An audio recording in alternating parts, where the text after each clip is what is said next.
Vamos a dar pase a nuestra segunda ponente de la tarde, es la doctora Ana Bernal.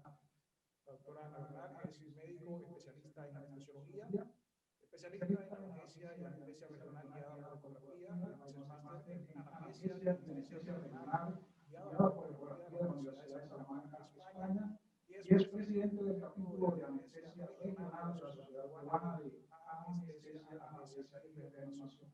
Bienvenida, doctora Ana Bernal. Muchas gracias. En realidad estoy muy agradecida con la empresa Alpinio, con los ecógrafos biomédica, con el doctor Marcano. Gracias por la invitación. Vamos a hablar un poco de la experiencia que hay en cuanto al manejo del dolor. Vamos a hablar acerca del bloqueo caudal y guiado por ecografía, que es uno de los bloqueos en realidad más frecuentes y más útiles que se trabaja en la unidad de dolor, ¿no? En cualquier unidad de dolor de cualquier hospital. Vamos a empezar a compartir pantalla.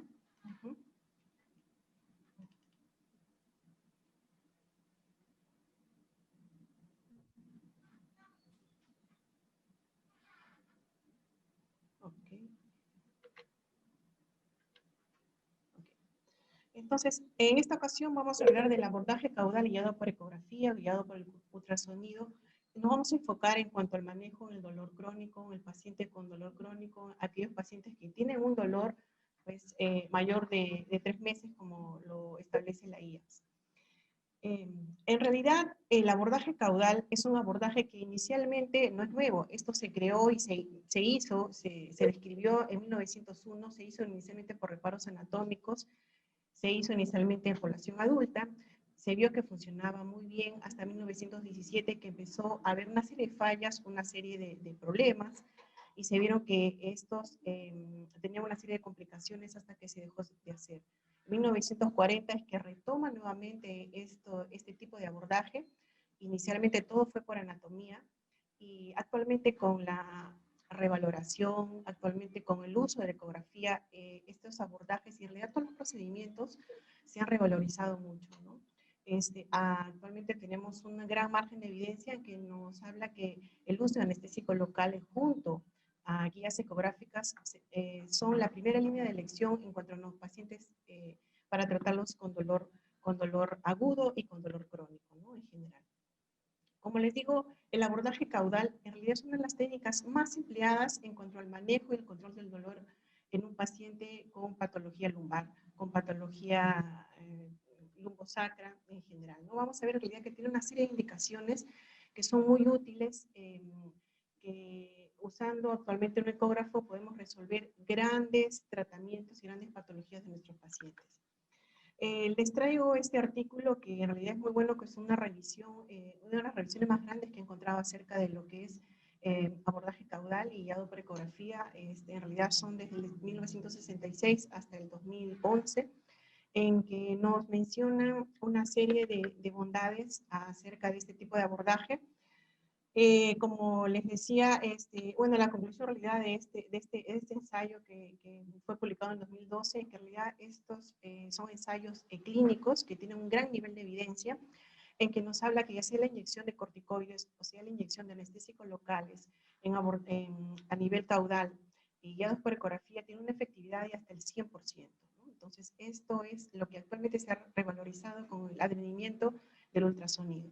Como les decía, inicialmente este abordaje no es nuevo, fue descrito en 1901 y fue en 1940 que empieza a revalorizarse y a empezar a hacerse de forma más frecuente, sobre todo en las pacientes con gestantes para el manejo del trabajo de parto.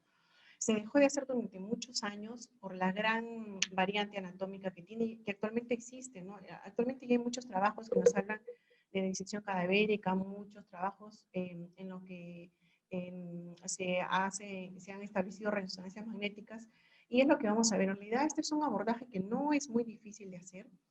Con la ecografía en realidad todo se hace mucho más sencillo, pero el detalle sí hay que conocer mucho la anatomía y hay que ver las variantes anatómicas que actualmente existen. ¿Para qué? Para que este abordaje y este procedimiento, esta intervención que nosotros hacemos en nuestro paciente sea eficaz, sea segura y sea 100% efectiva.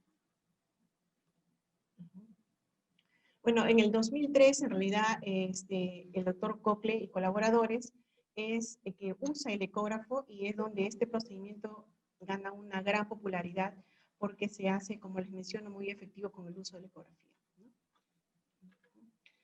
En realidad, lo que nosotros vamos a hacer es identificar el hiato sacro mediante las guías ecográficas. Si tenemos un ecógrafo de una buena visibilidad, de una alta resolución, es mucho mejor todavía. No necesitamos más que un traductor lineal para verlo. En realidad está descrito que en pacientes obesos se puede usar un traductor convexo, pero en realidad yo, bueno, lo he usado hasta pacientes con 120 kilos con traductor lineal y va muy bien, se ven muy bien todas las estructuras, ¿no? La tasa de éxito, como les digo, así sea en manos expertas, está descrito que este abordaje por reparos anatómicos tiene una tasa de efectividad de hasta el 75%. Si nosotros usamos nuestro conocimiento anatómico, nuestra experticia y usamos ecografía actualmente, esta efectividad llega al 100% en grandes trabajos y grandes revisiones. Acá les he traído los artículos para que ustedes lo puedan chequear y puedan ver. Inicialmente este abordaje caudal, como ustedes saben, fue todo ideado por reparos anatómicos, o descrito y realizado por reparos anatómicos. Posteriormente fue realizado por fluoroscopía, donde el procedimiento también tenía una tasa de efectividad alta, pero ustedes saben todo lo que implica tener un equipo de fluoroscopio, no solamente es el equipo, los permisos, la logística, los costos, y no olvidemos de la radiación, ¿no? Entonces, al usar nosotros nuestra guía ecográfica, un equipo portátil llevado a la cama del paciente, donde no emite radiaciones y donde nos ofrece una gran seguridad, va bien. El único detalle de abordaje caudal es cuando nosotros queremos introducir o realizar o dejar un catéter a nivel de esa zona para extender y prolongar el bloqueo que nosotros realizamos. Es el detalle que la ecografía sí nos queda un poco corto y necesitamos usar fluoroscopía, hacer epidurogramas y chequear en eso, ¿no? Entonces eso sí tendríamos que hacer híbrido cuando tenemos que dejar un abordaje o tenemos que dejar un catéter, ¿no? A nivel de esa zona. Y en realidad esto es una descripción en realidad solo de la anatomía a nivel de, nosotros sabemos que en realidad después de la columna lumbar tenemos la columna sacra, la columna coccygia, y lo que vamos a ver en el hiato sacro es el defecto natural de la fusión entre S4 y S5, ¿no? Hay un defecto natural creado anatómicamente y eso nos da una gran bondades y grandes ventajas. Este es otro artículo muy interesante que nos habla en general de toda la anatomía, el hiato sacro. Nosotros, ¿qué debemos saber anatómicamente antes de realizar nuestros bloqueos? Y como les digo, para que esto sea eficaz, seguro y que pueda aumentar nuestra confianza y nuestra experticia, ¿no? En realidad, anatomía y ecografía van muy ligadas de la mano. Si nosotros decidimos hacer ecografía, si decidimos hacer intervencionismo, tenemos que tener muy claro nuestros reparos anatómicos. Es por eso que he puesto qué es de lo relevante de la anatomía que yo debo conocer cuando yo voy a decidir realizar un abordaje caudal. Lo primero que yo debo saber es que mi columna sacra está formada por 5 huesos, la columna coccygia por 3, y que en realidad lo que voy a observar a nivel de abordaje caudal es el hiato sacro, que en realidad, como les decía, es un defecto natural a nivel de S4 y S5. ¿No? Entonces, la columna lumbar a nivel de L5 y S1 están muy parecidas anatómicamente, y nosotros vamos a tener este reparo anatómico importante y debemos conocer también que el filo terminal y el saco terminal generalmente terminan a nivel de S2. ¿Esto por qué? Porque necesitamos evitar que cuando hagamos este tipo de abordajes, tener una de las complicaciones que son relativamente frecuentes, que son la punción a nivel del saco dural, ¿no? Y después podemos manejar el dolor, pero tenemos una punción inadvertida, entonces esto condiciona mayor patología en nuestro paciente. ¿Qué debemos conocer de la anatomía? Debemos conocer que a nivel de esta zona que... sí. Nos dice la audiencia si pudiera acercarse un poco más al micrófono, no nos está escuchando muy bien la exposición. Ok, sí, voy a levantar un poquito más la voz y el micrófono de mayor Acercarse volumen. Un poquito más al micrófono. Gracias. Sí, ok. Hacia la parte anterior nosotros tenemos el ligamento sacrococcygeal y lo que debemos conocer, qué es lo que sucede en esta zona anatómica, es que uno pasa en las raíces sacras y las raíces coccygeas, ¿no? Debemos conocer que a nivel de esta zona también hay vasos, está la arteria espinal y está el plexo sacrococcigio, el plexo venoso final. Esto es importante saberlo sobre todo en los extremos de la vida, ¿no? En los pacientes, en los pediátricos y sobre todo en los pacientes ancianos. En los pacientes ancianos el plexo venoso está muy extendido y es por eso que en ellos es de vital importancia, en los pacientes geriátricos mayores de 60 años, es de vital importancia utilizar sí o sí guía ecográfica. No es suficiente con los reparos anatómicos. Y lo que también nosotros debemos conocer es que a nivel de esta zona, bueno, en general no está, pero puede llegar al filo terminal, ¿no? Nosotros debemos evitar punción a nivel del filo terminal y la idea es que nosotros administremos a nivel de esta zona una mezcla entre anestésico local y corticoides. El uso de corticoides es uno, ya también hay grandes revisiones acerca de eso, pero sí hay un buen soporte que nos evidencia y nos dice que en cuanto al uso de corticoides, podemos utilizar corticoides de depósito como la triancinolona, ¿no? Y utilizar también corticoides como la dexametasona no particulados. En realidad hay mucha evidencia del uso de corticoides que maneja el dolor a nivel de esta zona y que van bien, ¿no? El hiato sacro.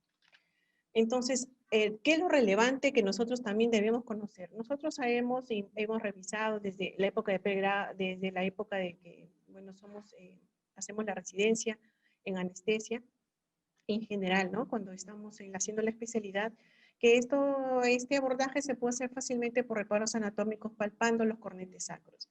Pero un detalle acá, los cornetes sacros tienen una gran variabilidad anatómica y es ahí que nuevamente cobra importancia el uso de la ecografía, ¿no? Entonces, lo que se ha visto en grandes trabajos y artículos es que en general los cornetes sacros son palpables generalmente cuando tienen una medida de 3 milímetros.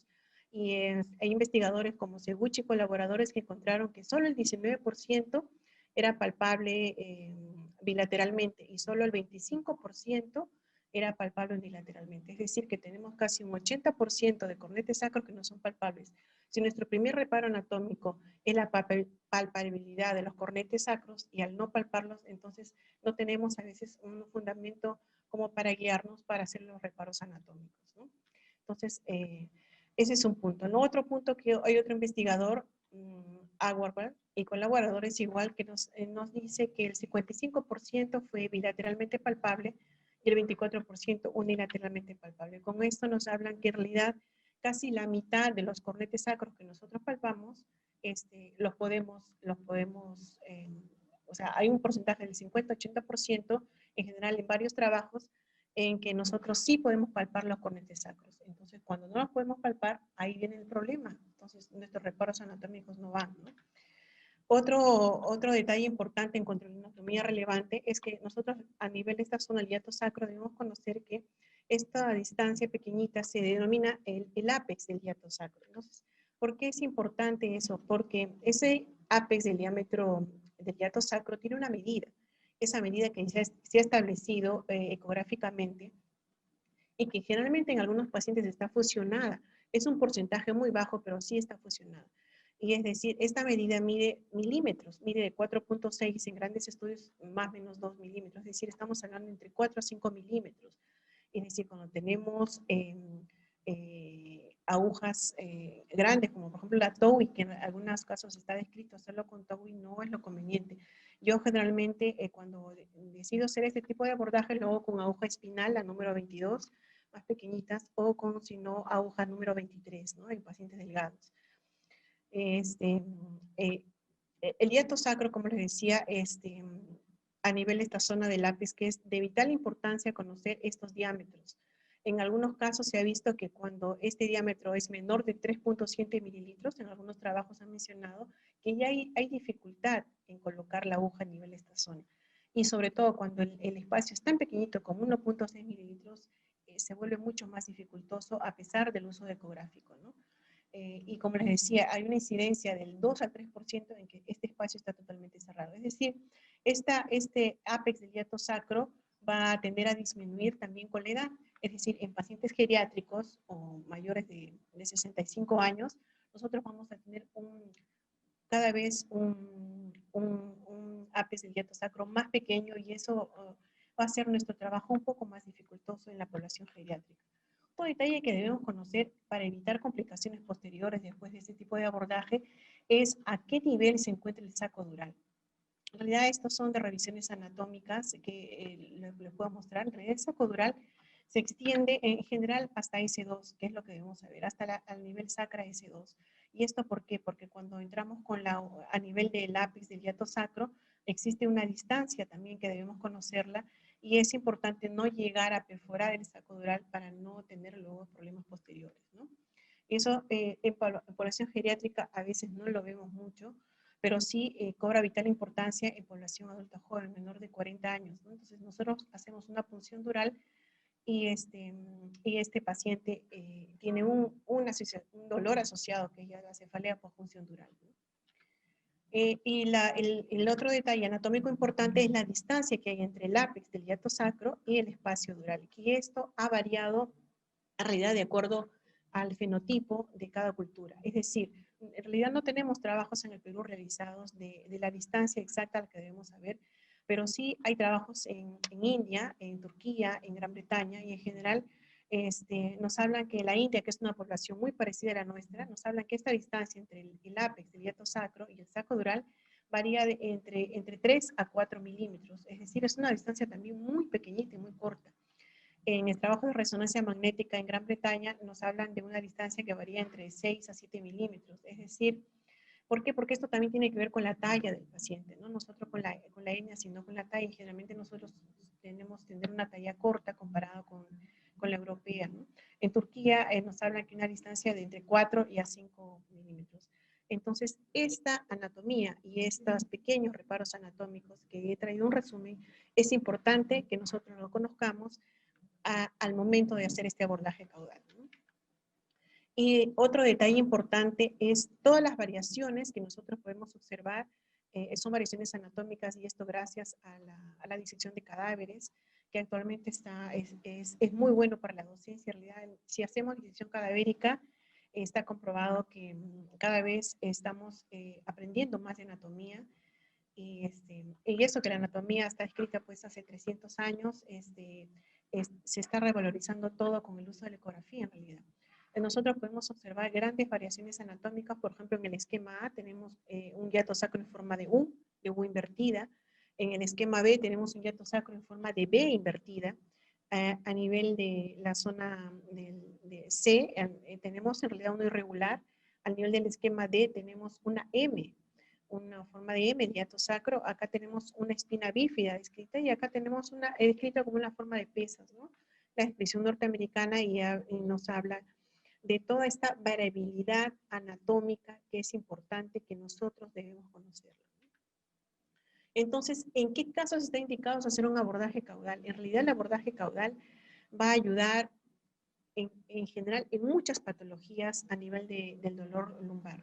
Una de las principales es el dolor radicular, la otra es la estenosis espinal, el dolor discogénico o de una vértebra, es decir, sabemos que cuando tenemos una patología a nivel de una vértebra, hay casos en que se hace vertebroplastía, pero antes de llegar a la vertebroplastía, una de las alternativas es que podemos hacer un procedimiento caudal a nuestro paciente y aliviar el dolor, ¿no? Entonces ya hay trabajos, también hay evidencia que nos dicen que este tiempo, en cuanto nosotros podemos manejar el dolor, puede variar incluso hasta 6 semanas, ¿no? Cuando tenemos un caso de dolor agudo. Tenemos también problemas de espalda fallida, pacientes que han sido intervenidos múltiples veces, por ejemplo, pacientes post-laminectomías, síndrome de dolor lumbar post-cirugía, ¿no? Dolor crónico de espalda baja y hernias, patologías de hernias discales. En realidad, las indicaciones para hacer un abordaje caudal, como ustedes pueden observar, en realidad son muchas. Es por eso que este abordaje es uno de los, yo creo que es uno de los más, y está escrito, es uno de los más utilizados, como les decía, en cuanto a patología de columna lumbar, ¿no? Entonces, es importante que nosotros, que manejamos dolor, sepamos el procedimiento, sepamos las indicaciones y también sepamos las complicaciones, porque sí existen complicaciones, aunque son menos y pocas descritas, gracias al uso de la ecografía, pero todo este background de conocimiento es importante que lo sepamos y en el bien de nuestro paciente, ¿no? ¿Cómo vamos a hacer la exploración para hacer el abordaje caudal? Como les digo, en realidad no es muy sencillo, lo vamos a explicar en un taller en vivo para verlo mucho mejor, porque obviamente todo esta ecografía y todo no es igual que uno lo escriba cuando lo ve en un taller en vivo, es totalmente diferente. Pero en realidad lo ideal es utilizar una sonda de traductor lineal de alta resolución. Como les mencionaba antes, es un ecógrafo que nos brinda una resolución buena y nítida, excelente. Inicialmente vamos a hacer un escaneo en transversal. Inicialmente vamos a verlo a nivel de S5, de S1, perdón, y vamos a bajar hacia la zona interglútea y vamos a reconocer unas estructuras sonoanatómicamente que vamos a ver en estas gráficas. Una vez que nosotros lleguemos al área sonoanatómica, entonces vamos a hacer un giro de 90 grados del transductor para nosotros en plano poder hacer el abordaje, ¿no? En realidad, se puede hacer fuera de plano, sí, pero es mucho mejor y más seguro hacerlo en plano. O sea, podemos ver incluso con el ecógrafo Doppler, podemos ver si exactamente estamos en un pleso venoso o no, y podemos observar si la regurgitación de la mezcla anestésico local que colocamos está justo en el lugar donde debemos colocarlo, ¿no? Entonces, esto es una sola anatomía de cómo nosotros debemos observar los componentes a nivel del hiato sacro, colocando el traductor en forma perpendicular a la línea media.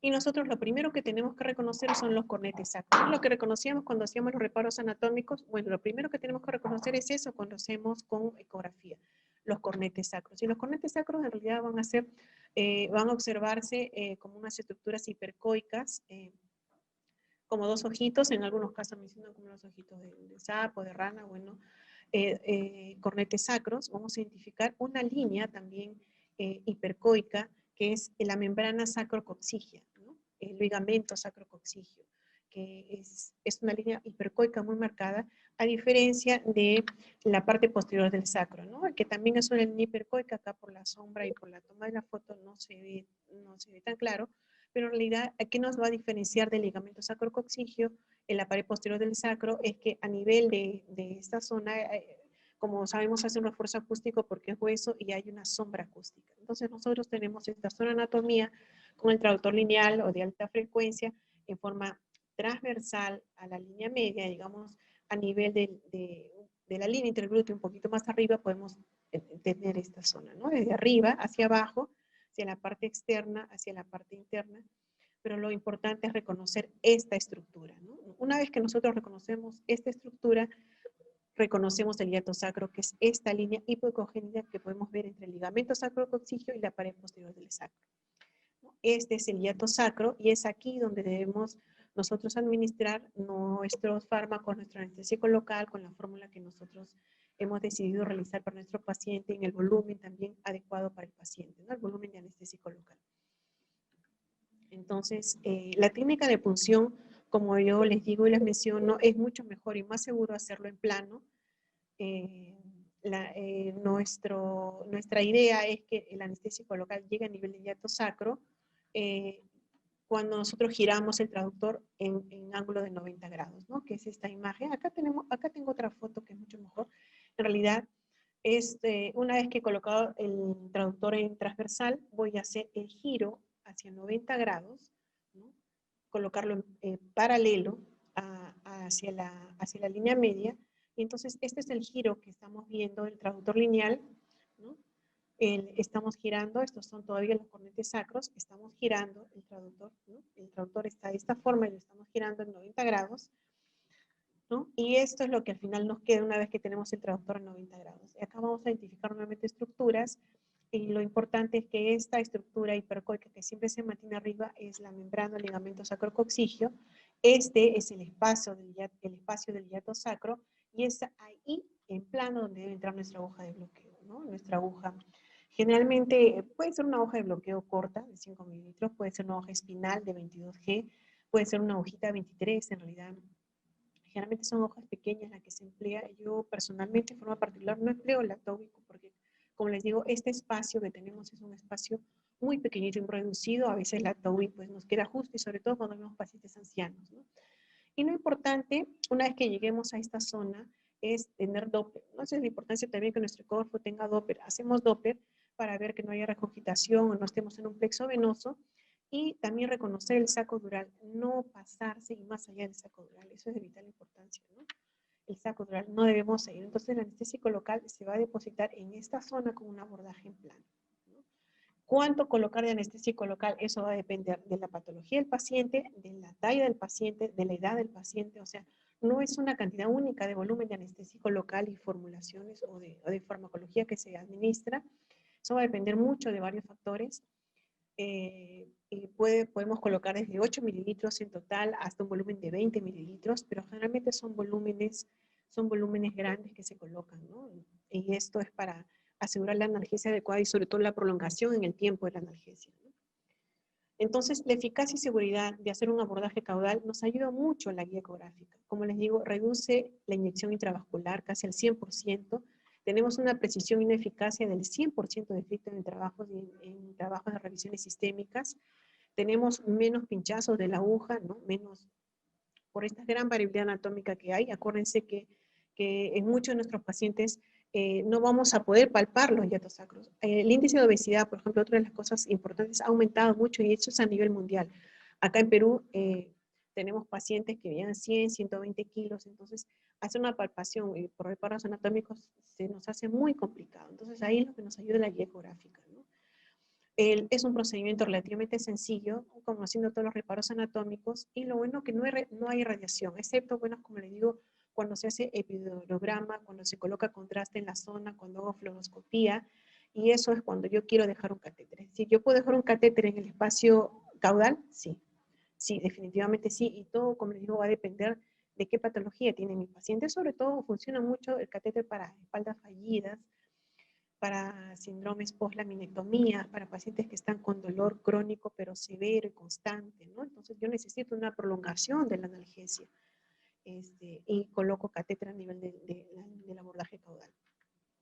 Entonces hay unas cosas importantes antes que no debemos olvidarnos. Es uno, bueno, siempre en todo procedimiento de general, ¿no? De regional, de caudal y procedimientos, tenemos que hacer la antisepsia adecuada, pero si decidimos utilizar clorhexidina, tenemos que barrer la clorhexidina. ¿Por qué? Porque la clorhexidina dentro del espacio caudal, así sea una pequeña cantidad milimétrica, está descrito que puede producir aracnoiditis, ¿no? Entonces hay que evitar la clorhexidina que entre a nivel de esta zona. Y como les digo, una vez cuando uno entra con la aguja, a veces pasa el ligamento sacrococcigio, se siente a veces un poco, no necesariamente en todos, pero se siente mucho en la población geriátrica, en los jóvenes, en la patología jóvenes casi no hay mucho eso, pero sí se siente, y entonces eso también nos da una seguridad de que hemos atravesado el ligamento sacrococcigio y estamos en el espacio, en el área del hiato sacro, ¿no? Entonces,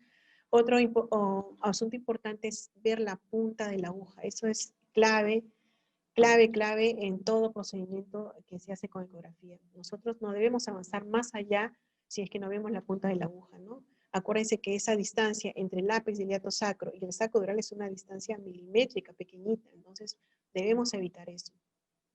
Hay que contemplar, bueno, todas las variantes anatómicas que ya mencionamos y el uso de Doppler. Acá sí es importante utilizar Doppler para observar el reflujo al momento de inyectar. Es más, o sea, yo cargo en una jeringa de 20 mililitros el preparado que yo voy a administrar al paciente, y antes de eso tengo una jeringuita de 5, de 10, donde solo pongo cloruro, solución salina.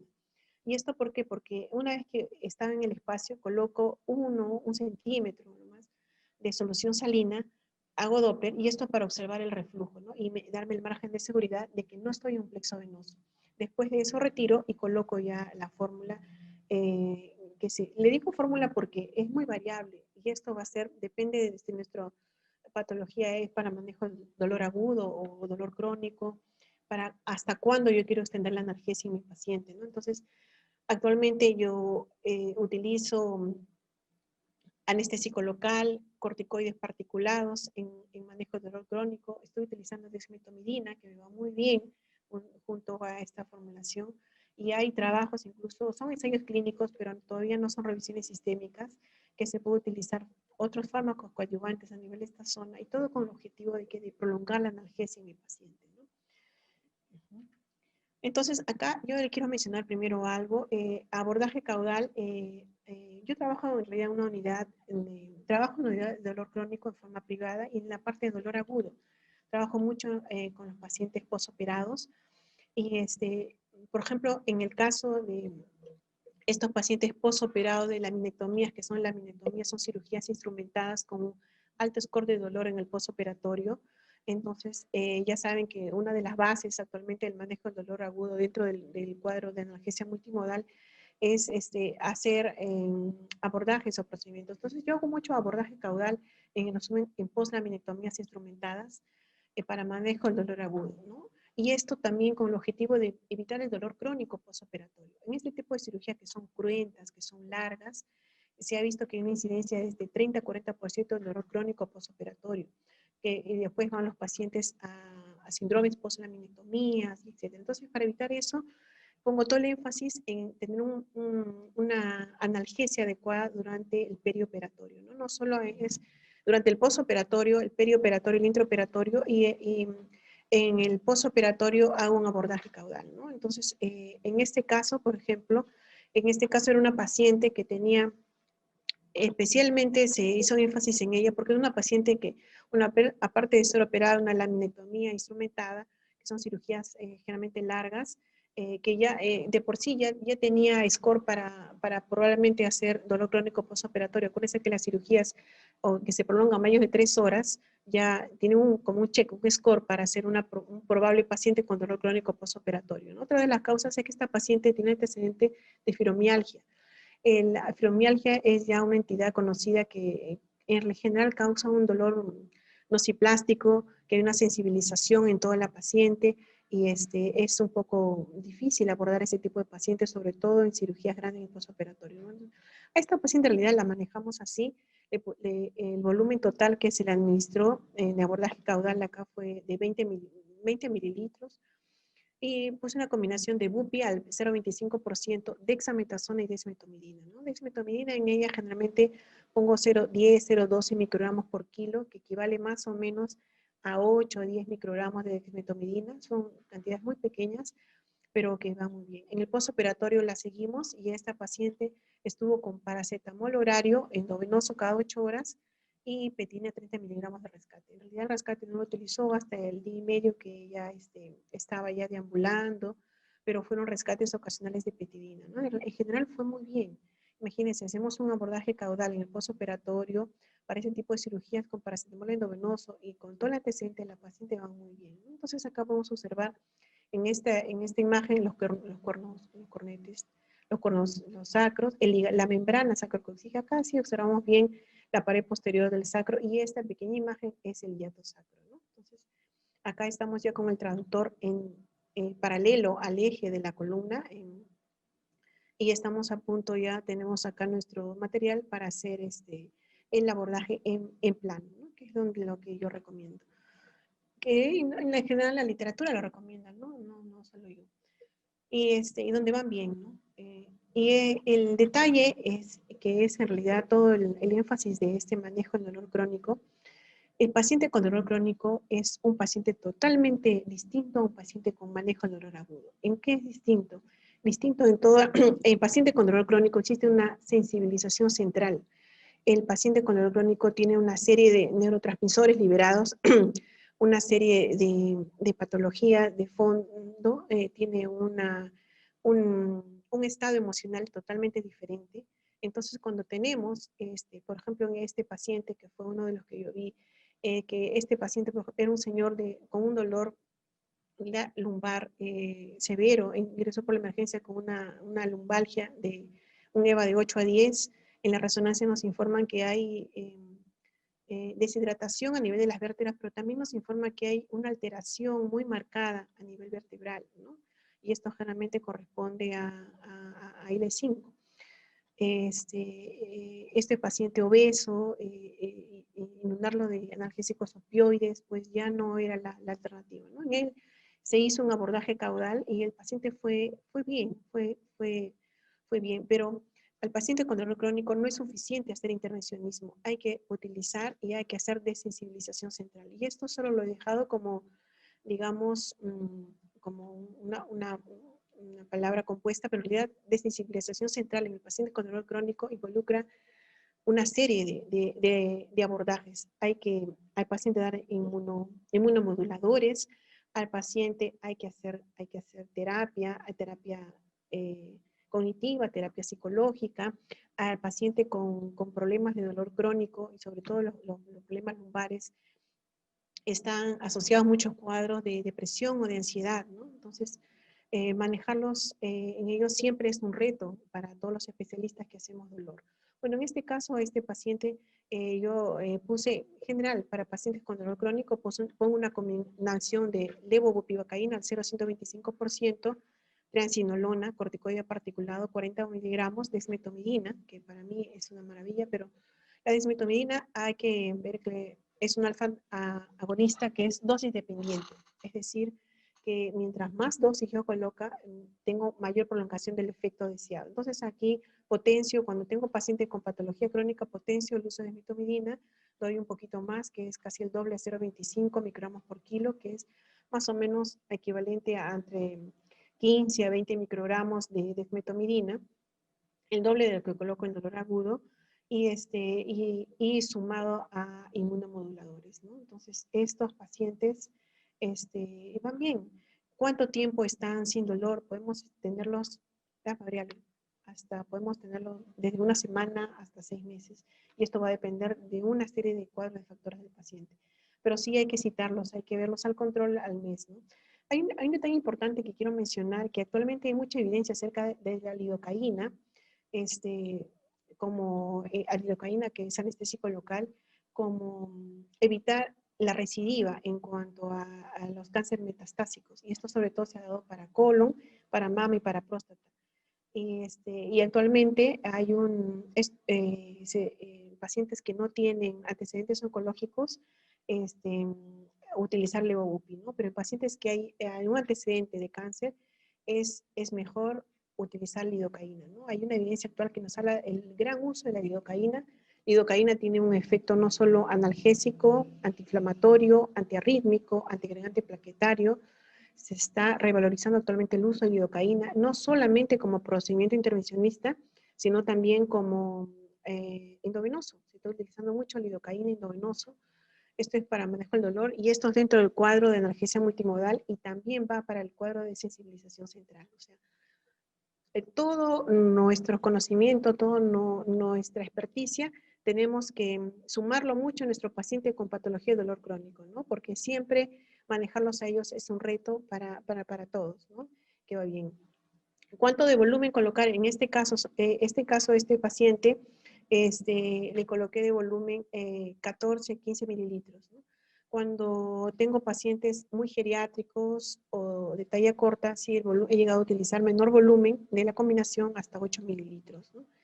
Para que van bien, porque a veces puede tener efectos alfa-agonistas, el paciente no puede tener una bajada de frecuencia cardíaca, ¿no? Entonces, hay que evitar siempre las complicaciones y estar siempre en nuestras medidas con nuestros márgenes de seguridad adecuados. Solo para darles un detalle acerca del paciente con dolor crónico, en realidad cuando nosotros vemos patologías de la columna lumbar, muchas veces los pacientes nos refieren que tienen dolores tan intensos como este cuadro, ¿no? Pero hay que pensar también que a veces estos dolores no solamente son originarios por la patología lumbar, ¿no? A veces también tienen dolores en el alma o en el corazón, y es ahí que nosotros como especialistas tenemos que tratar de ayudar en todo nuestro paciente. Bueno, este es el alcance que les quería dar. Muchas gracias por todo, muchas gracias nuevamente por la invitación. ¿Hay alguna pregunta que le podamos resolver? Gracias a usted, doctora Bernal, muy completa su exposición. Bueno, vamos a pasar a la sesión práctica, doctora, y posteriormente tendremos la sesión de preguntas. Ay, okay. Ya tenemos varias preguntas que nos han enviado nuestra nutrida audiencia de la tarde de hoy. Les agradecemos nuevamente a todos por haberse conectado esta tarde para acompañarnos. Tarde de impartir conocimientos sobre este mundo tan apasionante como lo es el ultrasonido. Queremos agradecer también a nuestra casa matriz, Alpinium Medical System, por haber hecho posible la realización de este evento, así como a todos los distribuidores en los diferentes países que participaron en la organización del presente congreso con la presentación de sus expertos en ultrasonido. Biosound de Ecuador, Electromec de Chile y Empresa Biomédica Peruana. a sus servicios en cada uno de estos países con la mejor tecnología en ultrasonido. Les recordamos que ya pueden ir enviando sus preguntas a través del chat de preguntas. Ya tenemos algunas que nos han llegado. Por favor, sigan realizando sus preguntas sobre la parte teórica y también sobre la parte demostrativa, que a continuación ya está preparándose la doctora Bernal para realizar.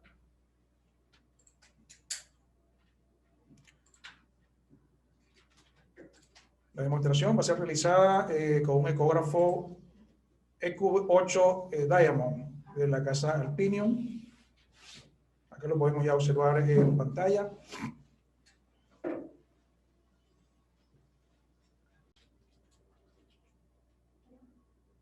Nos dice, doctora, cuando esté ya lista para comenzar con la demostración.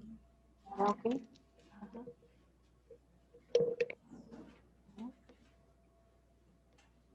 Aló, ¿cómo están?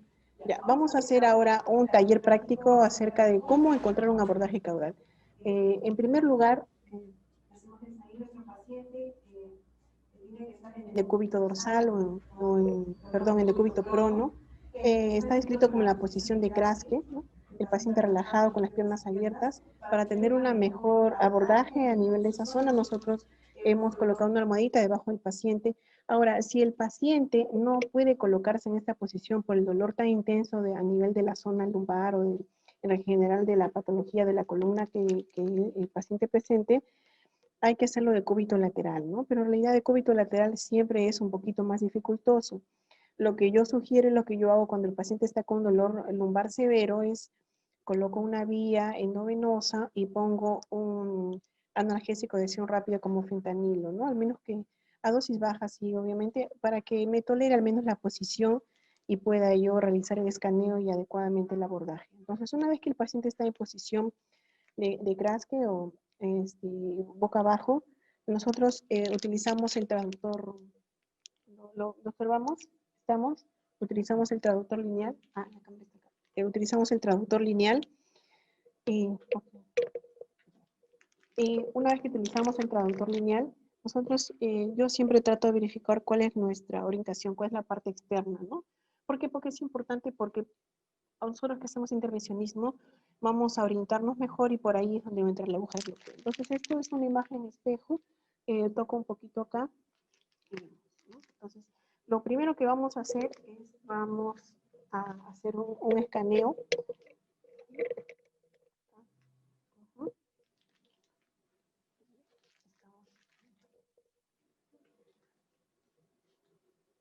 Estamos a una profundidad de 4 centímetros, que estamos bien, porque generalmente es de 3 a 5 centímetros la profundidad. Y vamos a ir a un escaneo hacia caudal, ¿no? Hacia caudal al nivel de la línea media. Para tratar de identificar, como les decía, la primera imagen que nosotros estamos observando. La primera imagen que vemos en las láminas, ¿no? Que son los cornetes sacros y todo para identificar el hiato sacro en forma adecuada.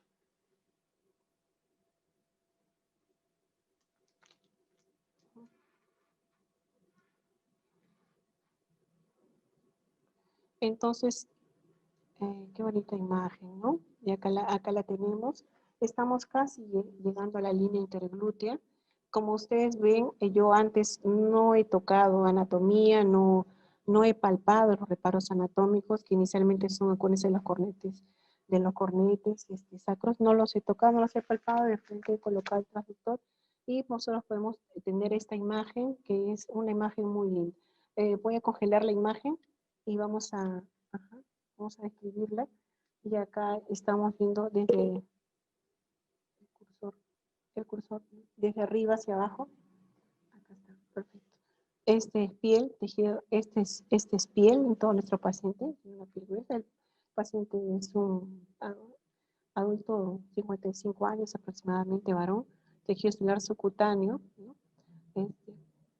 Y tejido celular subcutáneo, y si vamos bajando, acá es la imagen que nosotros queremos encontrar y la que nos interesa. Acá exactamente vemos los cornetes sacros, miren la imagen, la sombra acústica que hace, cornete derecho y izquierdo, voy a que son simétricos, porque en algunos casos vemos tan variabilidad anatómica que en algunos pacientes solamente observamos un cornete un cornete sacro y el otro no se llega a ver, así utilicemos ecografía. Con eso se tiene que trabajar, ¿no?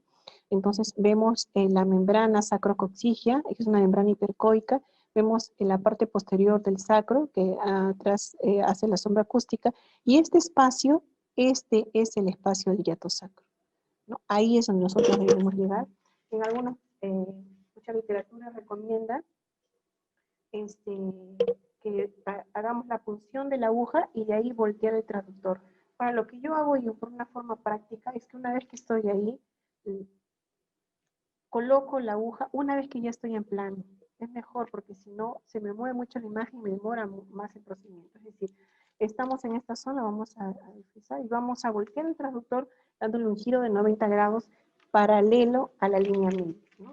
Con nuestra punta o donde va a entrar la aguja de bloqueo hacia abajo, porque es por ahí donde va a entrar nuestra aguja. Por eso que esa zona tiene que estar bien con asepsia y antisepsia adecuada, ¿no?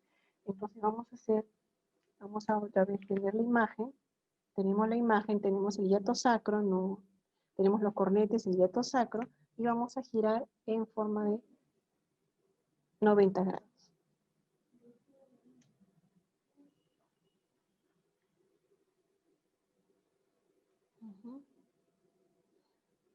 Por favor, ahí la congelamos. Si hemos seguido esta imagen, el hiato sacro está acá, encima de la parte posterior del sacro. Entonces, este espacio pequeñito, donde está el cursor, aquí está. Esto es el hiato sacro, ¿no? En él vemos que es un hiato sacro desde el ápex hasta el saco dural que lo vemos, es una distancia relativamente grande. Entonces, esto nos da un mayor margen de seguridad. No, porque en otras a veces es mucho más pequeñito. Eso está excelente. Entonces, una vez que tenemos en plano, ahí es donde entramos con la aguja de bloqueo. Es un poquito, para que nos dé un poquito más de seguridad, escaneamos un poquito más ese craneal para que nos dé tiempo para la punción, ¿no? Y acá, ¿no? Entonces, sí. En él, por la anatomía, está muy cerca, estoy casi en el límite glútea. Entonces, vamos a hacer nuevamente el escaneo. Vamos a ir, tenemos la imagen acá, estoy con el traductor transversal. Y vamos a girar en 90 grados, justo ahí en esa zona. Y ahí está, voy a congelar esta imagen que está linda. Y ahí está, quiero explicarles acá, que acá está, ¿no? Este es el hiato sacro, que hemos hecho la variación del traductor en 90 grados, ¿no? Este ve un poquito mejor, ¿no? Y acá a nivel de esta zona va a estar el sacrodural, acuérdense que el sacrodural está hasta S2 generalmente, ¿no? Entonces hay que evitar llegar hasta ahí. Y entonces con la aguja en plano, aquí con la aguja aquí en realidad este hiato sacro es grande en realidad nuestro paciente. Aquí sí tranquilamente entra una aguja Towi. Hay otros que esto es muy, muy pequeñito, milimétrico, entonces sí se nos hace muy dificultoso, pero igual una aguja delgadita entra, ¿no? Entonces aquí tranquilamente entra una aguja Towi, entra por el ápex y va todo. Y una vez que estamos en esta zona, como les digo, aquí, una vez que entramos con la aguja, inyecto 1 mililitro de solución fisiológica y hago Doppler color. Doppler color para ver si hay vasos o no hay vasos, y si no hay retorno venoso. Y una vez que tengo esa seguridad, entonces ya administro el volumen de anestésico local adecuado, ¿no? Esta imagen está linda, ¿no? Es ahí donde nosotros debemos llegar. Ajá. No sé si... Ok.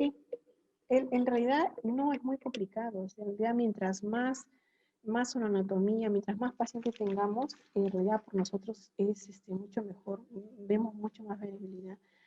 Yo tenía una imagen de un paciente en que solo se veía un cuerno, entonces buscaba, demoré en la ecografía y al final solo tenía uno, ¿no? Y sí se le veía bien el hiato sacro y todo, pero no, toda la variabilidad anatómica que hemos visto es totalmente cierto, ¿no? Entonces, la ecografía nos ayuda y nos da todos estos criterios para hacer nuestro procedimiento sea seguro, sea bueno, eficaz para nosotros, el paciente y para todos, ¿no?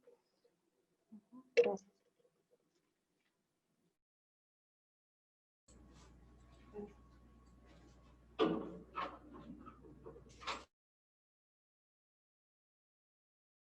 Gracias por esa excelente demostración, doctora Ana Bernal. La doctora Ana Bernal es especialista en anestesia, analgesia, regional guiada por ecografía, médica especialista en anestesiología, actual presidenta del capítulo de anestesia regional de la Sociedad Peruana de Anestesia, Analgesia y Reanimación. Demos un momento a la doctora a que se quite el equipo de protección para iniciar con la sesión de preguntas. Recordamos que pueden enviarnos sus preguntas de cada uno de los diferentes temas a través del chat de preguntas. Ya, doctora, entonces comenzamos de una con la sesión de preguntas.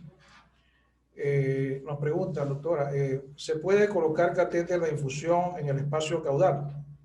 Sí, con respecto a la colocación de catéter a nivel caudal, ya lo mencionamos, en realidad sí se puede, y sí se puede, sí se debe, y en algunos casos el paciente lo necesita colocar catéteres a nivel de caudal, ¿no? Para esto sí, la ecografía nos queda corta, no es suficiente, necesitamos verificar dónde queda la punta del catéter y eso lo hacemos con con contraste, lo hacemos con fluoroscopía, hacemos epidurogramas, para verificar sobre todo dónde queda la punta del catéter y dejar ahí nuestro catéter, ¿no? Y, y el paciente, como les digo, depende mucho de la patología, ¿no? Pero sí, sí se debe y sí podemos dejar catéter a nivel caudal, ¿no? Nos consultan, ¿es necesario dejar al paciente en esta posición luego de realizado el procedimiento por algún tiempo?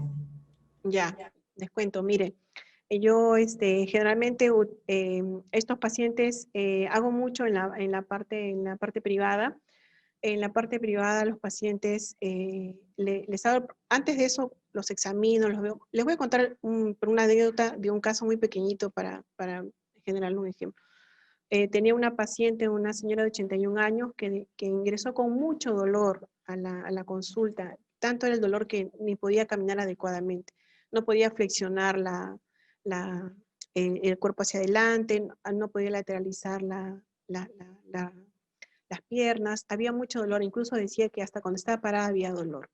Ella tenía antecedente, tenía una vida casi normal, dice que hace un año antes de que ingresara a la consulta se cayó a nivel del piso y después de eso empezó a tener dolor. Trajo una resonancia donde se vio una alteración a nivel de la zona de una vértebra, ¿no? A nivel vertebral.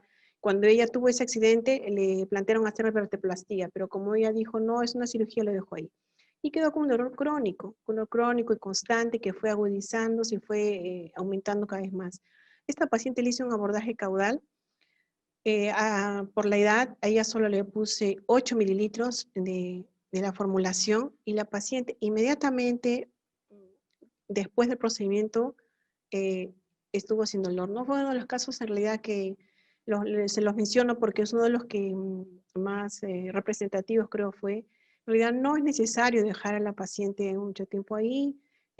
Lo que sí hay que estar monitorizada, hay que monitorizar frecuencia cardíaca, presión, ¿no? ¿Por qué? Porque acuérdense que pueden haber casos en que nuestra paciente puede hacer una disminución de la frecuencia cardíaca, alteración de la presión, que son los muy pocos, pero sí es importante tenerla monitorizada, ¿no? No es necesario que se quede permanente en esa posición, como le digo, a esa paciente que le hice, inmediatamente se levantó, o sea, pudo lateralizarse, o sea, estaba muy agradecida porque ya no tenía el dolor tan severo como, no baja el dolor a EVA 0, definitivamente, pero sí de un dolor incapacitante hace que pueda ella reactivar, hacer sus actividades cotidianas, ¿no? Un caso bonito. Gracias, doctora. Otra pregunta.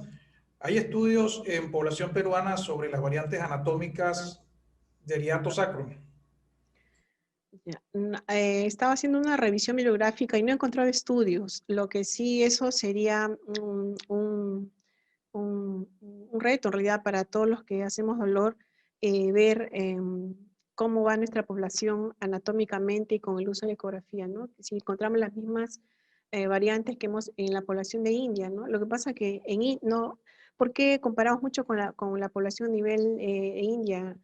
Se ha comparado mucho a raíz del coronavirus. En realidad, todo lo que saben que India fue uno de los países también tan afectados como nosotros por el COVID, y todo lo que es la vida media, la tasa, el inicio de paciente y población mundial, la compararon mucho con nuestra población, ¿no? Entonces se extrapola mucho esa población a la nuestra. Pero en realidad no he encontrado trabajos acerca de población peruana y todas estas variantes anatómicas que están descritas en otros países, ¿no? ¿Qué hay respecto, nos preguntan por acá, al uso de neostigmina en el manejo del dolor crónico por vía caudal? Ya, esa es una excelente pregunta porque en realidad el uso de coadyuvantes al anestésico local están descritos muchos y varios. Y uno de los que actualmente, aparentemente, hay buenas revisiones es el uso de neostigmina. Se promueve que colocar de 0,5 miligramos a 1 miligramo de neostigmina prolonga el efecto analgésico que se quiere en nuestro paciente cuando se administra este abordaje caudal. Solo para comentarles que mucho más evidencia que la neostigmina tiene la dexmedetomidina. Dexmedetomidina sí tiene grandes revisiones sistémicas en la que sí nos hablan de que se prolonga, ¿no? Bueno, y la neostigmina no tiene grandes revisiones sistémicas, pero sí hay muchos trabajos y ensayos clínicos que nos hablan de una prolongación del efecto analgésico, ¿no? Entonces es una excelente alternativa para utilizarla en nuestros pacientes. Bueno, hay que recordar nada más que todos estos coadyuvantes actualmente no están aprobados por la FDA, ¿no? Antes de utilizarlo, pero igual, ¿no? Yo, por ejemplo, como les digo, soy anestesióloga. El uso del Seborane, la FDA se usó durante años y FDA lo aprobó después de 35 años de uso, ¿no? Pero bueno, es lo que hay, es lo que tenemos y toda la ayuda nos va a dar si mientras más trabajos y revisiones y de ensayos clínicos se realicen. Muchas gracias, doctora Bernal. Estas fueron algunas de las preguntas que nos han enviado nuestra nutrida participante de esta tarde. Muchas gracias a ustedes, muchas gracias a la empresa. En realidad, para mí es un gusto y es un honor estar aquí. Muchas gracias, doctora. Siempre bienvenida a nuestra casa.